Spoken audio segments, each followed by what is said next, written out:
Welcome back to Jalan ke-9 Studio, tempatnya kalian pecinta donghua dan anime. Sebelum masuk ke pembahasan, kita bahas dulu sedikit episode sebelumnya. Check it out. Tanda naga di telapak tangannya menyala, itu artinya Shoyan sedang baik-baik saja. Saat staminanya terus menurun, tiba-tiba tanda naga di telapak Shoyan aktif. Itu menandakan bahwa kekuatan Shoyan mulai bangkit. Dan benar saja, kekuatan tanda naga di telapak tangan Shoyan itu mengaktifkan segel baru berwarna kuning keemasan. Saat Shoyan menyerap energi naga itu, tubuhnya berangsur pulih. Di tengah lautan api ungu hitam, Shoyan perlahan bangkit dari posisinya. Shoyan siap menyerang. Ia memanggil wayang langit dan menyerang naga itu. Pilar api ungu hitam bertabrakan dengan api hijau giok Shoyan. Meledak menjadi percikan besar. Shoyan tetap tak tergoyahkan. Raungan marah dari naga ungu hitam menggema. Dengan sisa tenaganya, ia menciptakan ribuan naga api kecil yang melesat ke arah Shoyan seperti badai.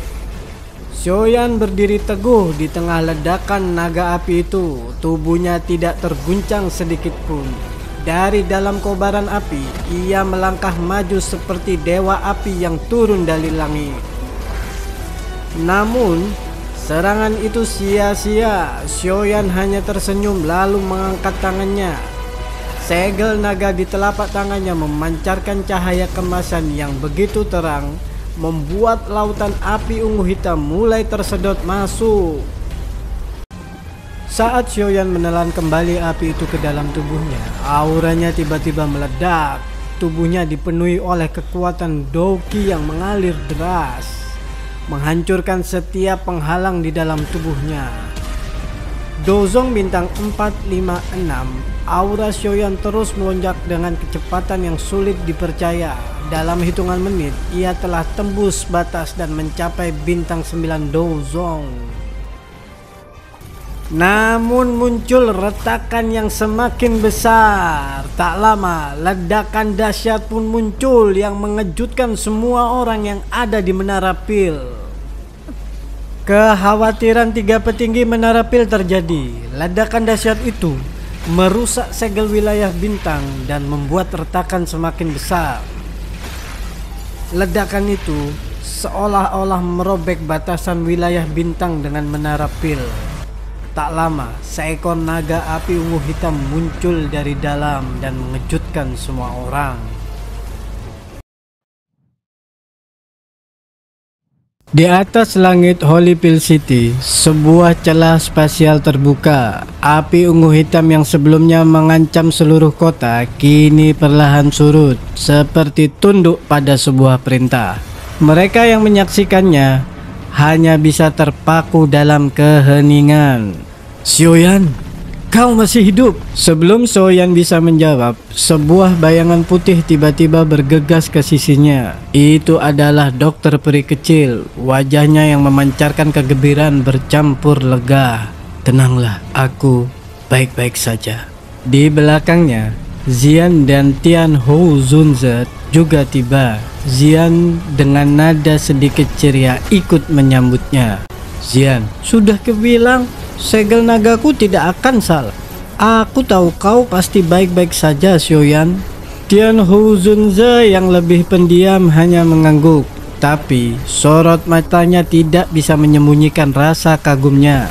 Dozong bintang 9 ya, hanya dalam 8 bulan. Kecepatan latihan yang luar biasa. Reuni singkat itu membawa Shoyan ke dalam ruang pertemuan Menara Pil, di mana trio Zuan Kongzi menunggunya dengan informasi penting. Shoyan, saat kau berada di wilayah bintang, kami menemukan sesuatu tentang keberadaan gurumu, Yao Chen. Informasi itu langsung membuat hati Shoyan berdebar. Dia menatap Zuan Kongzi menanti penjelasan lebih lanjut. Aula Jiwa telah memindahkan Youchen dari kota Ming di wilayah barat. Namun, lokasi pastinya masih belum bisa kami verifikasi sebelumnya. Dimanapun mereka menahannya, aku akan menemukannya. Namun, Zuan Kongzi mengingatkan bahwa Menara Pil tidak bisa terlibat langsung dalam konflik besar dengan Aula Jiwa. Kami akan terus membantu mengumpulkan informasi, tapi tindakan selanjutnya harus kamu lakukan sendiri. Xiaoyan, terima kasih Ketua Xuan, itu sudah lebih dari cukup. Setelah pertemuan itu, Xiaoyan berdiri di ruang kosong, memegang batu giok kecil di tangannya. Itu adalah alat komunikasi yang diberikan Feng Zhuze sebelum dia pergi. Xiaoyan telah kembali lebih kuat dari sebelumnya, dengan tekad yang tak tergoyahkan dan informasi yang semakin jelas. Perjalanannya untuk menyelamatkan Yaolao telah dimulai. Musuh mungkin tangguh, tapi Xiaoyan tak gentar. Dengan kekuatan Dozong bintang 9, 3000 nyala api teratai di tangannya dan tekad yang kokoh, langkah berikutnya adalah menghadapi Aula Jiwa.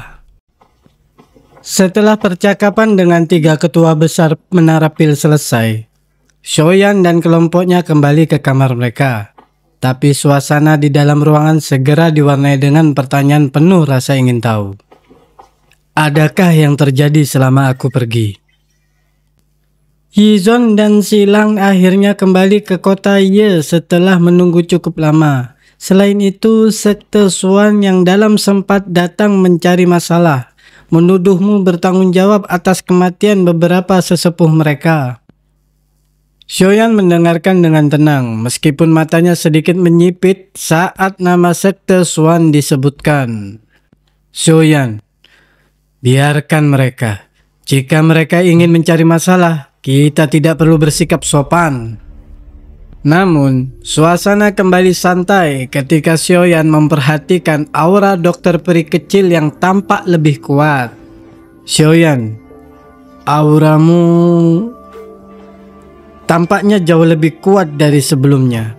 Apakah kau mengalami peningkatan besar selama aku pergi? Dokter peri kecil, ya. Poison dan di tubuhku mempercepat latihanku. Aku sudah mencapai puncak bintang 3 Douzun. Tian Huao Zunzi, kecepatan peningkatanmu luar biasa. Tubuh racun menyedihkannya yang sudah terkendali benar-benar tak tertandingi. Xiaoyan hanya tersenyum, tapi pikirannya langsung beralih ke Tian Hou Zunzi. Dengan suara lembut namun tegas, dia menyebutkan sebuah solusi. Pak Tua Yao, apakah kau pernah mendengar tentang pil hijau jamur? Tian Huan Zunzi tampak terkejut. Matanya berbinar dengan harapan saat dia mendengar nama pil legendaris itu. Pil jamur hijau. Itu yang dikatakan bisa memulihkan kekuatan seseorang ke puncaknya. Itu hanya rumor. Namun, pil ini cukup untuk membantumu mencapai level Douzun bintang 3. 3 bintang sudah cukup. Terima kasih atas niat baikmu, Xiaoyan. Xiaoyan mengangguk dengan senyuman hangat. Membantu Tian Hou Zunzi tak hanya sebagai balas budi, tapi juga bagian dari persiapannya menuju misi yang besar menyelamatkan Yaolao. Di dalam kamarnya yang sunyi, Xiaoyan mengambil gulungan pemberian Sun Er.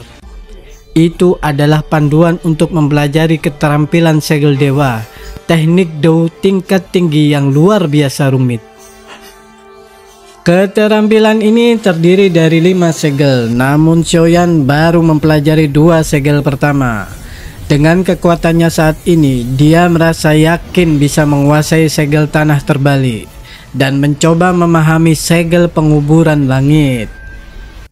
7 hari berlalu dalam keheningan hingga dokter peri kecil mendatangi Xiaoyan dengan kabar tak terduga. Sekte Xuan yang mendalam telah datang. Kali ini, mereka membawa banyak orang termasuk kepala sekte mereka. Kalau begitu, kita akan lihat apakah dia benar-benar memenuhi syarat untuk menantangku. Dengan langkah mantap, Shoyan keluar dari kamarnya. Tatapannya menunjukkan bahwa dia siap menghadapi apapun. Masalah mungkin datang mengetuk, tapi Shoyan kini berbeda. Dengan kekuatan yang jauh lebih besar, persiapan yang matang, dan tekad yang tak tergoyahkan, ia siap menghadapi tantangan apapun yang menghalanginya. Jalan menuju penyelamatan Yalau dipenuhi rintangan, tapi setiap langkah Shoyan memperlihatkan satu hal: dia tak akan terhentikan sampai tujuannya tercapai. Jangan lupa klik subscribe, like, dan notifikasinya. Terima kasih.